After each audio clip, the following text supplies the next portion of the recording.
In Lebanon there are 3 stone blocks, side by side in a wall, and each one weighs about 800 tons.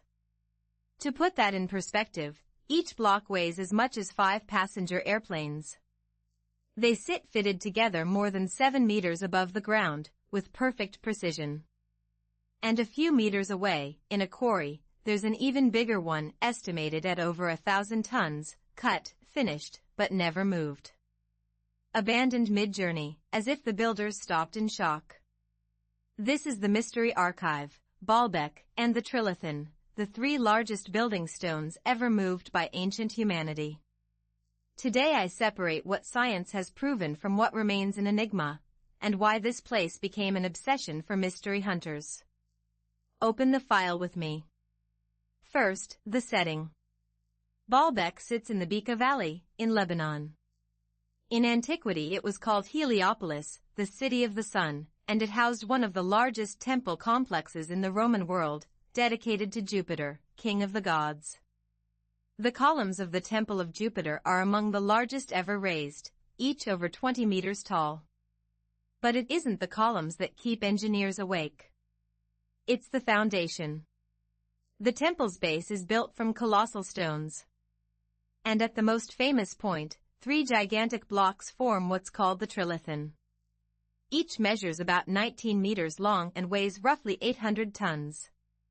They're seated perfectly, one beside the other, fitted with millimeter precision, in a row already several meters off the ground. Moving and positioning that, with ancient technology, is the peak of the enigma.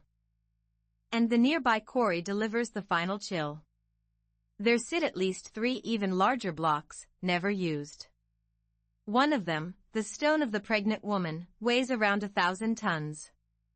Another, discovered more recently, is estimated at over 1,600 tons, the largest stone block ever cut by human hands in antiquity. They lie there, finished, waiting for a transport that never came. So, how and who? Here science answers the main part. The great temple complex at BAALBEK was built by the Romans, over more than 2 centuries, starting in the 1st century BC. The Romans were masters at moving enormous stone. They had wooden cranes, capstans, pulley systems, and the labor force of an entire empire. The columns, the temples, the ornamentation, all recognizably Roman. But the Trilithon is the point of contention. Some researchers believe the megalithic base, with its 800-ton blocks, may be older than the Roman temples above it, the work of an earlier civilization, Canaanite or Phoenician.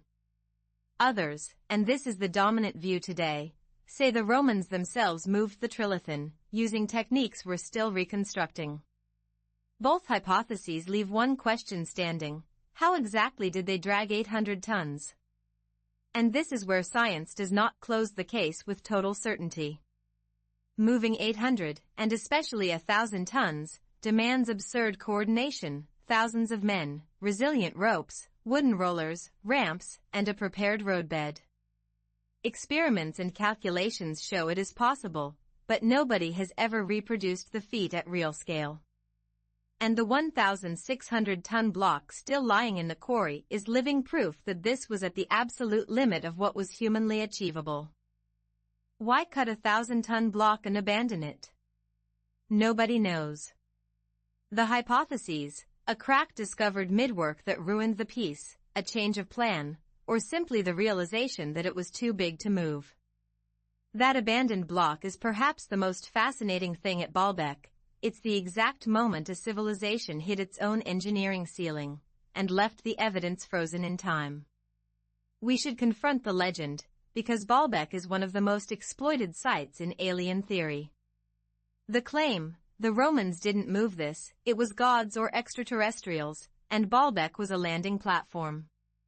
It's wrong for several reasons. The Romans demonstrably moved Egyptian obelisks weighing hundreds of tons by sea and land, and raised colossal structures across the empire. BAALBEK's base is huge, but it sits within the logic of Roman engineering pushed to the extreme. It doesn't need a spaceship. It needs an entire empire with time and resources. And there's a brilliant technical detail: Why such large blocks? The likely answer is earthquake engineering. The Beka Valley has earthquakes. A base made of few gigantic, extremely heavy blocks is far more stable during a tremor than one made of many small blocks that shift and fall. The builders may have chosen gigantism not out of vanity, but out of calculation, so the temple above would last for centuries. And it did. The most impressive discovery at Baalbek is recent. In 2014, German archaeologists excavating the quarry found, beneath the already famous stone of the pregnant woman, an even larger block, measuring about 19 by 6 meters and estimated at over 1,600 tons. It's officially the largest stone block ever cut by humanity in antiquity. And most striking, it was so well finished that researchers believe it really was meant to be moved. Those builders' ambition had no visible ceiling. It's worth looking at the rest of the complex, because it's as grand as the base. Beside the Temple of Jupiter stands the Temple of Bacchus, one of the best preserved Roman temples in the entire world, larger than the Parthenon in Athens, covered in detailed sculpture. For centuries, travelers thought it was the small Temple of Baalbek, so overshadowed was it by the giant next door. That tells you everything about the scale of this place. The second largest temple already seems impossible. And the columns of the Temple of Jupiter deserve their own chapter. Each stands over 20 meters tall and was assembled by stacking stone drums weighing tens of tons, one atop another, with perfect precision, at dizzying height. Of the 54 original columns, only 6 still stand, and even those 6, isolated against the sky, are among the most striking images of the ancient world. Raising that, without steel cranes, is engineering that gives you chills. Baalbek outlived empires. After the Romans, it became a Christian center, then an Islamic fortress, survived earthquakes, Mongol invasions, and centuries of looting. Each civilization left a layer over the last, which is exactly why dating the base is so hard. Excavating Baalbek is leafing through a book where every page is 2,000 years old. Beneath the Roman temples there may be Phoenician foundations, beneath those, perhaps something older still. The scoreboard of facts. Confirmed, the Trilithon exists, 3 blocks of roughly 800 tons seated with precision. The quarry holds even larger blocks, including one over 1,600 tons never moved. The Great Temple Complex is Roman, among the largest in the empire, and moving stone at that scale, though extreme, sits within what ancient engineering could achieve with enough people and time. All documented and excavated. Still open, the exact dating of the megalithic base, whether it's entirely Roman or rests on something older, and the precise technique used to transport and raise 800-ton blocks several meters into the air.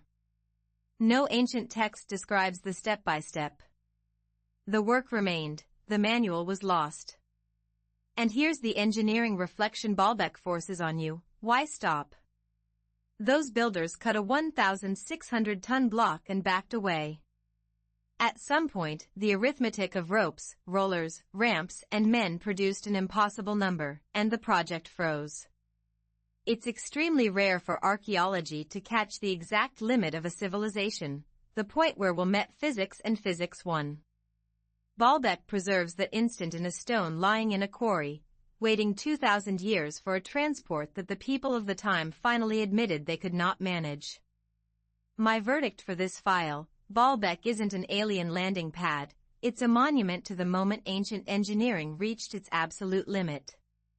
The Romans, or whoever preceded them, moved stones that we, with all our machinery, would think twice before attempting. And they left, in the quarry, the 1,000-ton block sitting still, the exact point where human ambition hit a wall of physics. The most beautiful mystery at Baalbek isn't who helped. It's that giant block, cut and forgotten, whispering, "This far we managed to come." And you? Do you think the Romans moved the Trilithon on their own, or do you bet on an older civilization at the base? And why do you think they abandoned the 1,000-ton block? Leave your verdict in the comments. Subscribe and hit the bell, a new mystery every day. and a full file every week. The archive never really closes.